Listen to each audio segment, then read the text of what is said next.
Thank you. Thank you all for being here, and there'll be no rain for a few minutes. Thanks for coming, thanks for all you do for the party, and thanks for your enthusiasm for what we're going to do in the future. Thank you for the great support you gave to Mary Griffith-Clark in the election campaign. I'm really sorry we didn't quite make it, but nobody could have worked harder than her to try and bring about the result we all wanted and needed here. So, let's get ready to do it all again as soon as the Tories pack up, and make sure we get a Labour MP returned here in this constituency. I thank Corbyn for what he just said, and for leading Welsh Labour, and for the way in which a Labour government in Wales makes a difference in education, a difference in health, a difference in housing, and a difference in opportunities. But it also needs a UK Labour government to work with a Welsh Labour government to ensure that Wales gets the resources that it so desperately needs. And as the good socialist he is, Corbyn is helping out a Guardian photographer to make sure no mishap occurs. Are you all right up there? I'm worried about you. We care for everybody in the Labour Party. And Sean's a good friend. And I want to thank Christina Rees as our Shadow Welsh Secretary for the work she does campaigning in the general election and in this summer of campaigning that we're doing. And the voice for Wales that she brings to the Shadow Cabinet, and the voice for Wales she will bring to a Labour Cabinet as soon as we have that general election. And I want to thank my good friend Albert Owen for coming over this afternoon. Albert, thanks very much for being here, and thanks for what you do, and congratulations on your own result, because we know the results we gained in Wales and across the whole of the UK were hard fought and well deserved where we gained seats. We've got other battles to fight to win, and that's why we're doing this summer of campaigning. But before I say a bit more about that, let me just reflect for a moment on the general election campaign. All of you here worked hard, all of you here supported Labour, all of you here did everything you could. But you remember, when Theresa May decided to call the general election, remember what all the experts in the broadsheet papers, all those late night TV chat shows, and all the popular press were saying about us, about Labour, about our opportunities, about our chances, the way we were being consistently written off by all those who thought they knew what was happening. They forgot a number of things. One is that the Tories and Lib Dems have imposed austerity on the whole of the UK. Real wages have fallen, living standards have fallen. There are more people homeless than there have been for many, many years. More poverty than there's been for many years. More food banks than there's been for very many years. Austerity hits hardest on those who deserve it the least, and hits least hardest on those that deserve to pay the price of the banking crisis of 2008-9. And so we launched the general election campaign knowing that was the background, but a number of things happened. One was lots of people joined in getting people to register to vote in the election. All of you that helped with that, thank you very much. That got students registered, that got people that never registered before, got people who've been missed off the register for some reason or other. 2 million names were added to the register in only a few weeks. That was because of the work of so many people. Thank you all very much for giving them the democratic opportunity to express their view and vote in that election. And shortly into the campaign, we launched our manifesto, For the Many, Not the Few.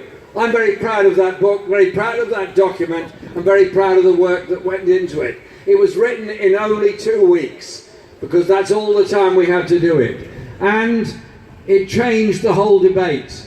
It changed the debate because, for once in an election, we were clearly offering something very different, an alternative view of society, an alternative view of the economy, something that resonated with the desires and wishes of people to be able to live their lives in security and provide for the next generations education, health, housing and pensions, that challenged the narrative that somehow or other an advanced economy is one based on injustice, inequality and obscene levels of personal wealth for a tiny minority of the population whilst the rest suffer.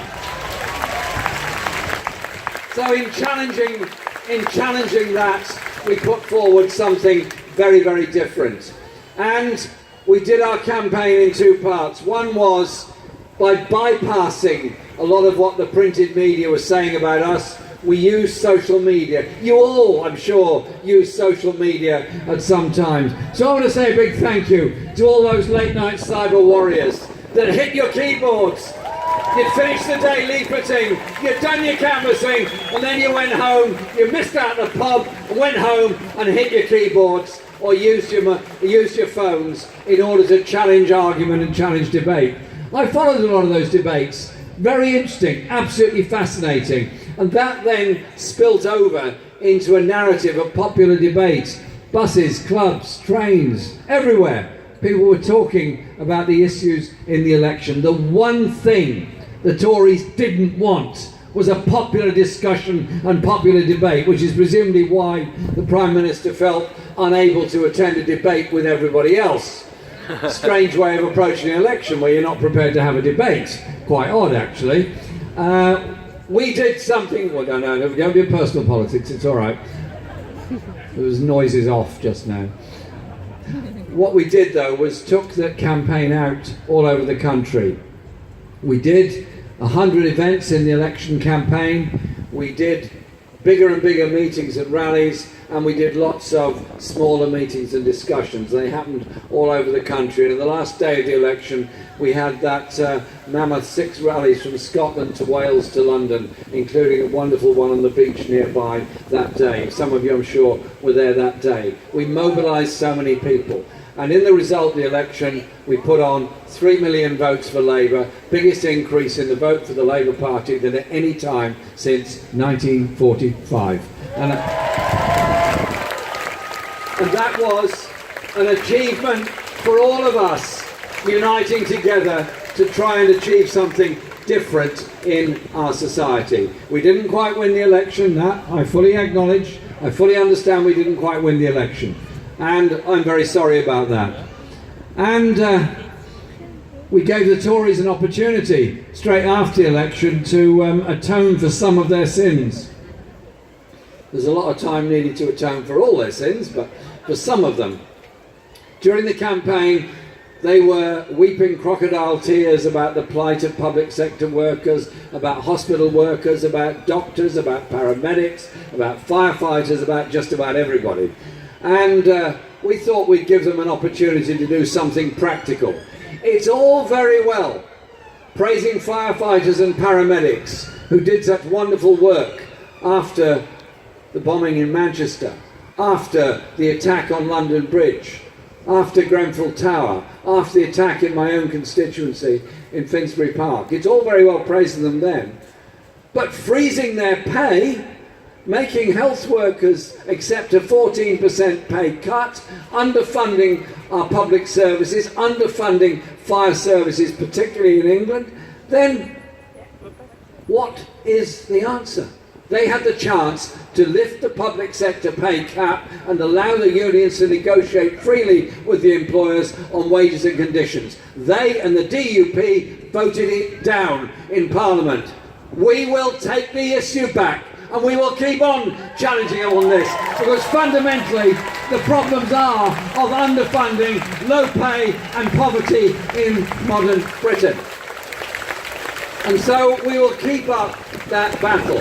And I thought it was important that this summer we go round constituencies all over the UK, giving that message out that as a party we are 575,000 members and rising. We're the biggest we've been in my lifetime, and we're getting bigger all the time because we have that determination and that confidence of what we're about, our principles as a movement and as a party, and we're going to carry on doing that. And so I'm campaigning all over the country this summer, and next week we're doing 5 days touring in Scotland with rallies all over Scotland. And well done the Scottish Labour on the gains they made. Well done Welsh Labour on the gains they made. Well done English Labour on the gains they made.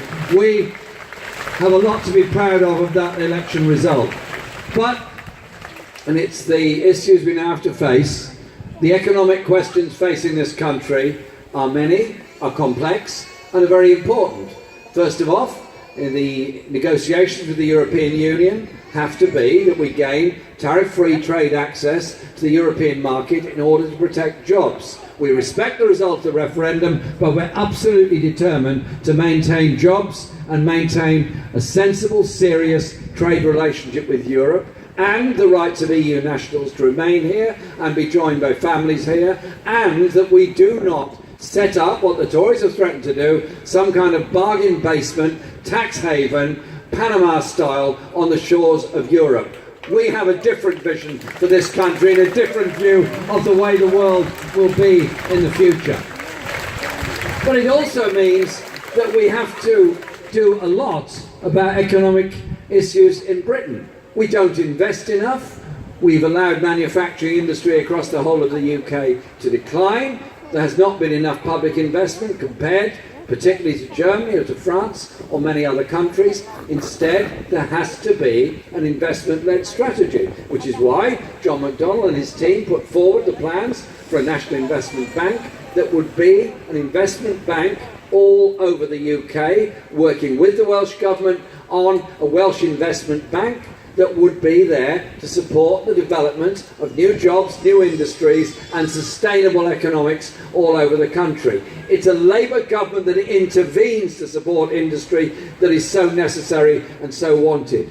When the crisis hit the steel industry in Wales, as it did in England and Scotland, the Welsh Government was quite prepared, able and happy to intervene and help and support the industry. Where was the Westminster Government? Where were the Tories on this? They allowed Redcar to close. They didn't show any great appetite for doing anything to defend our steel industry. If you don't have a steel industry, you don't have much of a basis for a manufacturing economy of any sort. And so that investment bank would ensure there is fairness of investment all across the UK. At the moment it is not fair at all. Far too much goes into London and the South East, far too little goes into Wales, Scotland and the north of England. A regionally based bank in England and nationally based investment banks in Scotland and Wales would make an enormous difference, and that is what we're determined to do. But an economy isn't just about investment and new industries, it's also about how the wealth is created. Who actually creates the wealth? Those who work. Those who work in those industries and work in those jobs. There has been a reduction in real terms in wages. There has been an erosion of workers' rights all across the UK, and we as a country are actually in breach of International Labour Organisation conditions. I find that shameful. I find that wrong. And so, on May Day, Becky Long-Bailey proposed a workers' charter, which is 20 points, I won't read them all to you, but crucially they were rights at work, rights to be represented at work, and rights to join a trade union and be represented by that union, an independent union, from day one of your employment. And an end to 0 hours contracts and the insecurity that they bring. Yeah, totally. And the introduction of a living wage of £10 an hour for the whole country. These things, to me, are essential and important. And using public sector procurement powers to challenge the gender pay gap, which is still around 20% in most companies, industries and services, and use those procurement powers to make sure that those companies that we do business with do recognise trade unions, do have apprenticeships, do pay properly, and do have good working conditions. That is using our taxpayers' money for procurement for the public good. That surely is a power that we can and should be using, and we will do so. And it's also about investing in what we all need. The National Health Service is the greatest achievement of the Labour Party, by any stretch of the imagination. It was Aneurin Bevan's great gift to us as the Health Minister in the post-war time. And he gave it to us as a National Health Service. He gave it to us as health as a human right, free at the point of need. And it's something I'm very, very proud of.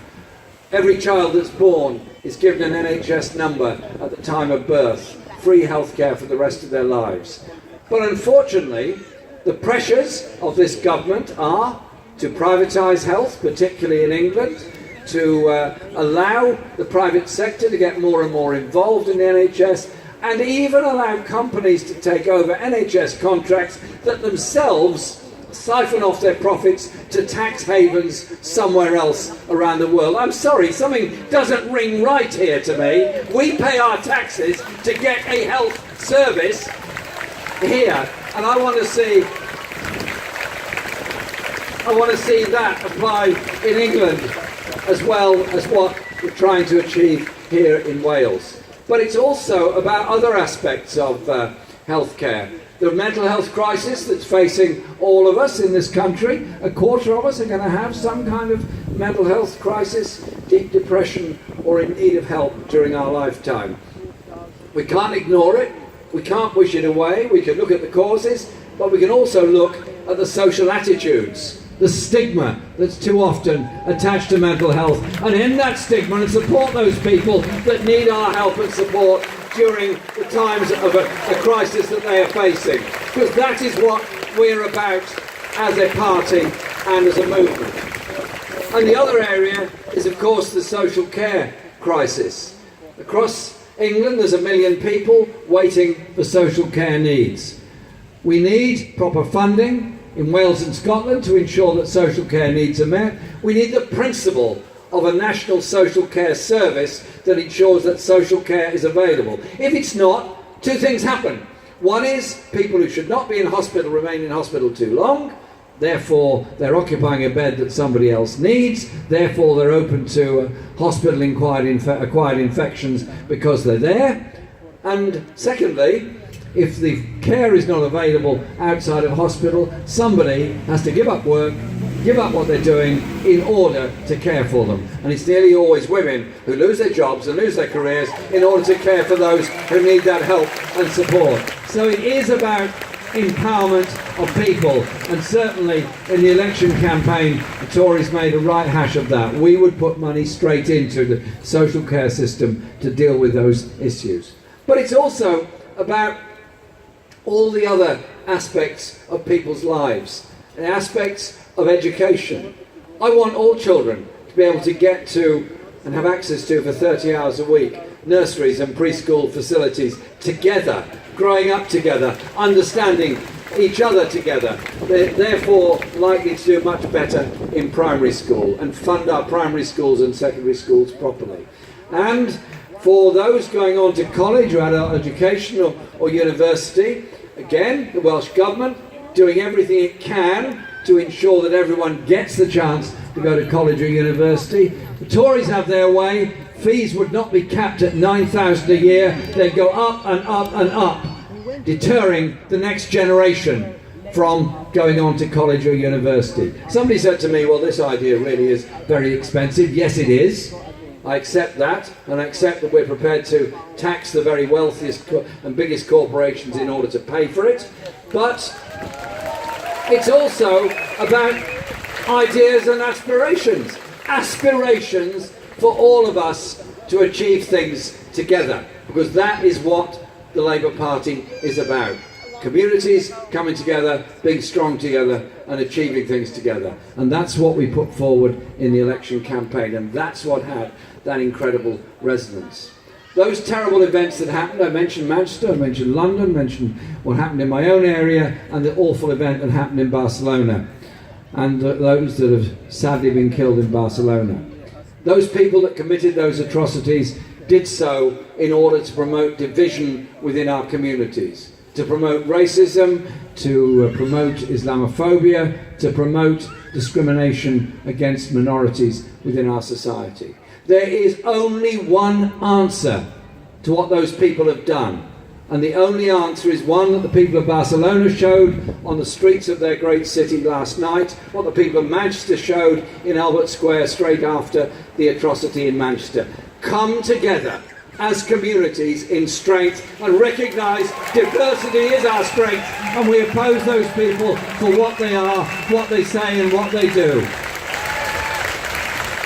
We are not going to be divided. We're not going to allow these people to divide us or bring about a culture of hatred within our societies, because that is what they want us to do, and we're not going to do it. I want a Labour government to be elected so that the young people of our society have real faith and optimism and hope for their future, that they will get the education they need and deserve. They will have the opportunity for the creative industries and creative ideas in schools of music, of dance, of theatre, and that a Labour government would invest in those industries as well. And that they won't forever have to listen to the lectures from the economists that tell us the overall trend in the world is that forget about the provision of public health, forget about the provision of public housing, forget about the provision of public education, and certainly forget about pensions, that somehow or other in the 21st century, in the world richer than it's ever been at any time in history, somehow or other we can't afford the public services that those that founded our party strive to achieve for all of us. What I say is time to call. We've got to call time on the politics and economics of austerity. We've got to call time on the politics of redistribution of wealth in favour of the wealthiest and most powerful at the expense of the majority and the poorest within our society. That was the message of the election campaign, and also a message that's there in the United States in the campaign that Bernie Sanders mounted and got so many millions of votes, and there in other parts of the world as well, including many parts of Europe. So we're actually on the side of history, we're on the side of the resurgence of popular, democratic, socialist, social justice politics. That is what we're about. But it's also facing up to the issues of the world. We live with greater pollution, we live with greater levels of emissions, we live with greater pollution of our seas and threats to our natural world and natural environment. The climate change talks that years ago in Kyoto, when John Prescott did such a good job, previous to that Montreal Convention, and most recently the Paris Climate Change Agreement, was an important step forward of recognising the limits to what you can do to one planet which we all want to live on, and we want our children and grandchildren to live on as well. And so a Labour government would not be afraid to pick up the phone to Donald Trump and say, sorry, you are wrong. You are wrong on the climate change accords. You are wrong on your approach to these issues. And so we have the chance of a Labour government that would be serious about environmental protection, as it would be serious about social justice and opportunities within our own society. And again, would pursue an international and foreign policy that would put human rights, democracy and peace at the heart of its policy, not one of blaming refugees for the plight they're in when they did not cause the wars which they are fleeing from. And so our party has this great opportunity. We didn't quite make it in the general election, but we take the fight out to the Tories in every part of the country. We take the fight out day to day in campaigning, in elections, but also in campaigning on the issues that we care about, on the issues of poverty, of homelessness, of injustice, recognising the great desire and wish of people in every community to do something about the plight they're in. Closing your doors and ignoring it, shouting at the television, pretending it's going to go away if you wish it away, won't work. It's very satisfying to shout at the television screen when you don't agree with it, but it doesn't actually make a lot of difference. You might get really angry and throw something at the screen, in which case it gets very expensive. So I don't recommend that either. What I do recommend is that spirit of open debate and discussion, that spirit of open debate and campaigning does make an enormous difference. Since the election, the narrative of the political debate has changed a great deal. It's no accident the Tories took their manifesto off their website. It's no accident they forgot about their plan to change the rules on fox hunting because they decided that wasn't actually very popular in 21st century Britain to return to something that originates in the 18th century, or probably earlier. I'm talking of Rees-Mogg here. He tends to be somebody that goes back a bit in history. And so we have changed that debate. We have changed those opportunities. And it's up to us to keep up that campaigning so that as this government tries to buy support from the DUP, they can find £1 billion for DUP projects in Northern Ireland. They can't find a penny for anybody anywhere else. They can only find money to buy them off. And I know those 10 DUP MPs are utterly brilliant people, I've no doubt about that, but I sometimes think that footballers valued at £100 million are a bit overpriced. Bloody right. For goodness, £100 million for each DUP MP, that is really going some. Not one of them can kick a ball like Ronaldo or anybody else. They're really just not up to that mark at all. So they're not going to last forever. They're going to have to call time on their coalition with the DUP, and another election will come along. We're not going to wait for that election to start our campaigning. We're already out there doing that campaigning, mobilising people, uniting people, bringing people together in hope and opportunity for a future that belongs to the young people, that belongs to a society that cares for people at both ends of the age spectrum and recognises the human worth and human value of everybody. I don't want to live in a country where those in work have to go to a food bank in order to feed themselves. I don't want to live in a country where children go to school hungry because of the poverty of their parents. I don't want to live in a country where older people who've made such a massive contribution to all of our lives end up poor and lonely and largely forgotten. I don't want to live in a country that discriminates against women because they happen to be born in the 1950s and lose out on the pension. I want to live in a society that genuinely is proud to care for all, and a government that has those values, those principles, those socialist values at the very heart of everything that it does. Our party is there, ready and waiting. We are here, ready and waiting. We're united and very, very determined. So I say to Theresa May, bring it on. We're ready for it. We'll have the election and we will win here. We will win all over Wales. We'll win in England and we'll win in Scotland. Thank you very much again.